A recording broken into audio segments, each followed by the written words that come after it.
জ্বালানি তেল বিতরণে শৃঙ্খলা ও স্বচ্ছতা আনতে কিউআর কোড ভিত্তিক ফুয়েল পাস অ্যাপের পরীক্ষামূলক কার্যক্রম চলছে। রাজধানীর দুটি ফিলিং স্টেশনে শুরু হওয়া এই কার্যক্রমে ধীরে ধীরে বাড়ছে ব্যবহারকারীর সংখ্যা। মাঠ পর্যায়ে এর বাস্তব চিত্র কেমন? মেহেদী আরিফিনের ক্যামেরায় বিস্তারিত জানাচ্ছেন সহকর্মী গোলাম মর্তুজা। জ্বালানি তেল নিতে দীর্ঘ লাইন আর বিশৃঙ্খলা এ যেন নিত্যদিনের চিত্র। এই পরিস্থিতি বদলাতে কিউআর কোড ভিত্তিক ফুয়েল পাস অ্যাপের পরীক্ষামূলক কার্যক্রম চলছে। রাজধানী তেজগাঁওয়ের ট্রাস্ট ফিলিং স্টেশনে অ্যাপের মাধ্যমে জ্বালানি বিতরণ চলছে। এর সঙ্গে আজ থেকে আসাদগেটে সোনার বাংলা ফিলিং স্টেশনেও শুরু হয়েছে এই কার্যক্রম। এখন কিউআর কোড স্ক্যান করেই গ্রাহকদের নির্ধারিত বরাদ্দ অনুযায়ী দেওয়া হচ্ছে তেল। ফলে অতিরিক্ত জ্বালানি নেওয়ার সুযোগ কমছে এবং পুরো প্রক্রিয়ায় শৃঙ্খলা আসছে।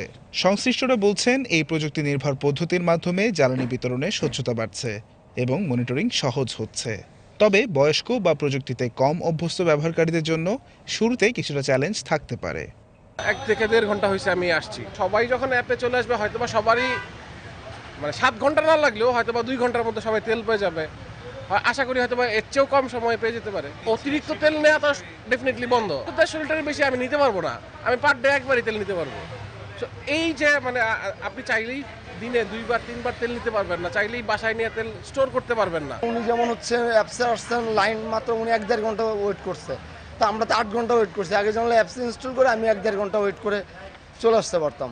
এইটা ভালো আমি মনে করি, বিকজ অনেকে দেখা গেছে স্টক করতেছে বা নানানভাবে অবৈধভাবে বিক্রি করার চেষ্টা করতেছে। এতে হলে কি হলো, একজনের যতটুকু প্রয়োজন সে মান্থলি ততটুকুই নিতে পারবে, এর বেশি নিতে পারবে না। না, অ্যাপ ইজি আছে, জাস্ট হচ্ছে আপনার বুঝতে হবে যে আপনার ঢাকা না ঢাকা মেট্রো কোনটা সিলেকশন করতে হবে। সিলেকশন করলে অটোমেটিক সে ভেরিফাই করে নেবে। আমি যখন কাছাকাছি আসলাম তখন ওই যে ব্যানারটা দেখলাম, ওখানে হচ্ছে দেখাচ্ছে যে অ্যাপস দিয়ে আপনার এরকম করা যাবে, আমার ট্র্যাক রাখা যাবে। ইউজুয়ালি অ্যাপস না থাকে আমি 1000 টাকা তেল পাইতাম, এখন হচ্ছে আমি 1200 টাকা তেল পাচ্ছি। তাহলে এটা অবশ্যই আমার জন্য সুবিধা হয়েছে। এদিকে জ্বালানি খাতে শৃঙ্খলা আনতে সারা দেশেই জোরদার করা হয়েছে তদারকি। জ্বালানি ও খনিজ সম্পদ বিভাগের তথ্য মতে গত 3 মার্চ থেকে 7 এপ্রিল পর্যন্ত অভিযানে অবৈধভাবে মজুতকৃত 4,69,042 লিটার জ্বালানি তেল উদ্ধার করা হয়েছে। এর মধ্যে 3,52,000 লিটারের বেশি ডিজেল, 36,000 লিটারের বেশি অকটেন এবং 80,000 লিটারের বেশি পেট্রোল রয়েছে। একই সময়ে 7,000-এর বেশি অভিযান চালিয়ে 3,000-এর বেশি মামলা দায়ের করা হয়েছে। ফুয়েল পাস পেতে গ্রাহকদের fuelpass.gov.bd ওয়েবসাইটে গিয়ে রেজিস্ট্রেশন করতে হচ্ছে। কিউআর কোড স্ক্যান করলেই নির্ধারিত জ্বালানির পরিমাণ দেখা যাচ্ছে।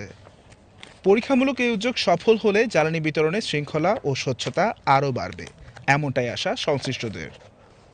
গোলাম মর্তুজা, বিটিভি নিউজ, ঢাকা।